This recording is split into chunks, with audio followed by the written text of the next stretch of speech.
Mapapagod, pero hindi susuko. Alam mo ba na may dalawang uri ng pagod na pwede mong madama? Una, yung pagod na itutulog mo lang at pagising mo, okay ka na. Pero may isang uri ng pagod na talagang kakaiba. Yun ay ang pagod na hindi nadadaan sa pahinga. Isang pagod na magpapahiwatig kung gaano kabigat ang mga problema mong daladala.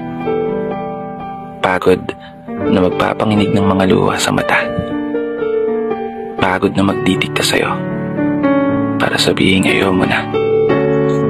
Mapapatanong ka na lang talaga, saan nga bang direksyon ng aking mga paa? Mga paang tila pagod na sa kakahakbang. Mga paang ngimay na sa kada tapak sa baitang ng hagdan. Isang hagdan na magdadala sa akin patungo sa isang palapag na pinapangarap ko.